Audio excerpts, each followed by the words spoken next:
Hey everybody, Sarah Batchelor here. We're just wrapping up the protests, and so if you want to see the whole thing, all the speeches, Evan was there, the folk hero himself. Nancy showed up near the end. Yeah, he didn't talk though. But I figured there's probably between, like this is people leaving now. I'm guessing between probably about 8 to 10,000 people showed up. It's been really well attended, lots of red, got pictures with some of the people I go to school with and work with here. Now I'm just going to kind of walk around and kind of get a feel for the pictures and the signs and things before I go and try and find the train. So they had the grannies come and sing, which was kind of cool. See a few more of the cool signs. Oh, this guy's ranting Raven. He's got a raven on his sign. I like that one. This is a child who is clearly, this child is protested out. He is now flaked out on the grass. All right, what else we got down here?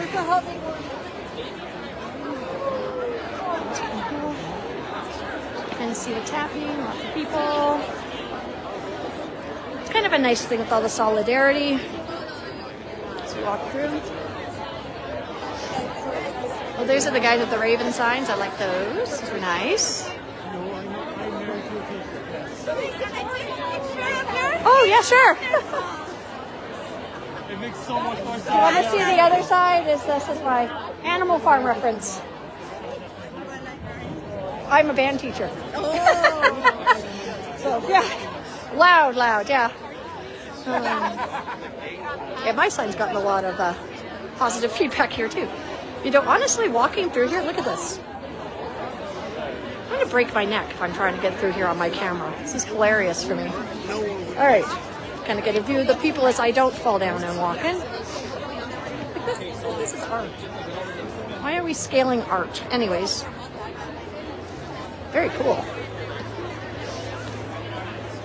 Up here, kind of, this is a good vantage point. Can kind of see the whole scope of it. It's about half the people still here.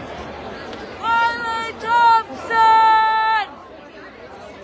Somebody looking for a person.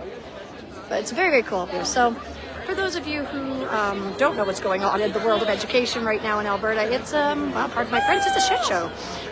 So we're officially on strike as of midnight tonight, and that breaks my heart. Today has been a day of high emotion for me. I'm getting emotional now because I don't want to go on strike. I really, really don't. But what else are we going to do?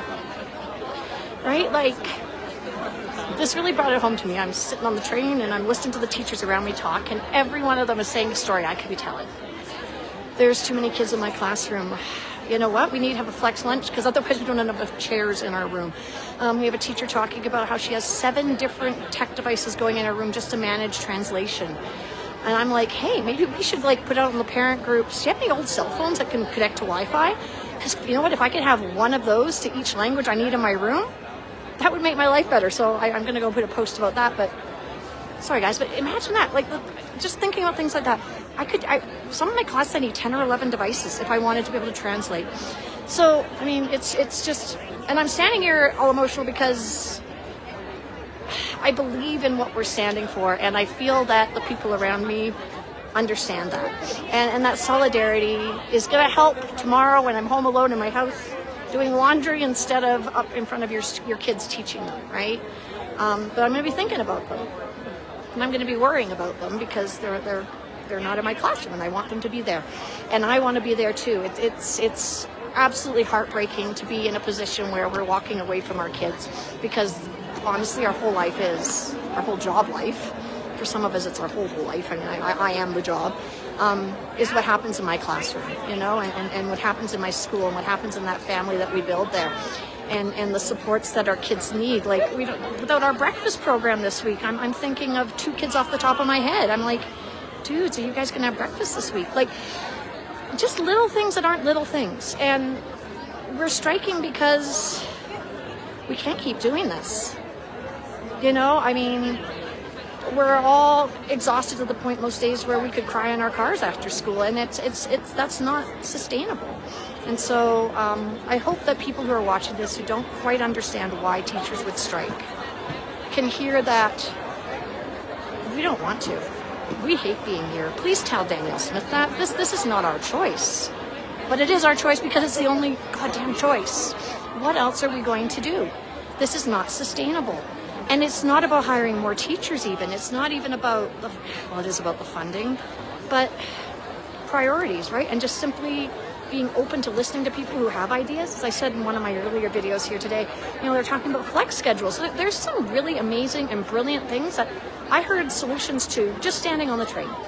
And if the government would spend 5 minutes talking to some of us, man, this could all have been avoided. But it requires putting our egos aside, including teachers as well, right? This isn't about just one person. This is a bigger event. It's about being committed to long-term change. It's about the idea that any change, meaningful change, won't happen in a 4-year election cycle, right? So, want to join me? I hope I ran out of picture. It's looking at me. Yeah, you're fine. But it's about the idea that if we want change, we have to have people who are actually dedicated to sticking to it. And that will be longer than a 4-year election cycle, right? Because we know the data won't support it in a short period of time, and then they abandon course because they say it doesn't work. This sort of short-sightedness needs to go away, right?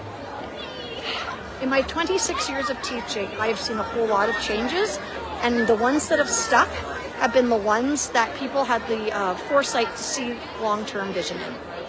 Right? Do you remember Safe and Caring Schools? Do you remember, I can think of probably about 12 initiatives off the top of my head that I've survived in my career. And but the ones with staying power are the ones that administrations, that teachers, that people making the decisions have bought into for the long term. And I think we're seeing that here. Today I'm hearing people who are getting up and speaking, and they were talking about, they were students in the last strike. Well, that was my first year of teaching, right? And so I think it's important to understand that this process is not new, and that the things that we fought for the last time we went out, they may have resolved in the short term, but the issues are different now. The classroom complexity issue is the biggest thing, and you may have gone to school with big classes, but you didn't have 17 languages in that class, and you didn't have 8 kids with special needs who didn't have support. It's a different world we're teaching in. So please support us teachers, and pay attention in the Facebook groups and things to see where we're going. I plan to go and pester my MLA at least once a day. I know we're not allowed to picket in front of the schools, but I believe we're allowed to hand out pamphlets in front of MLA offices. So that's probably going to be where I start. Looking for other ideas to join, because it's weird not having to picket and things, and I really want to be actively involved every day. So I'm going to be a pain in the ass on social media, and I'm going to be here honking our horns and talking about what teachers need, because for fuck's sake, we need to get back into the classroom. This is where we want to be. We don't want to be where we're standing right now, although I got to tell you, couldn't choose a better group of people to hang out with for a day. So please support Alberta teachers, support our students, because we've got their backs, and that means we've got yours.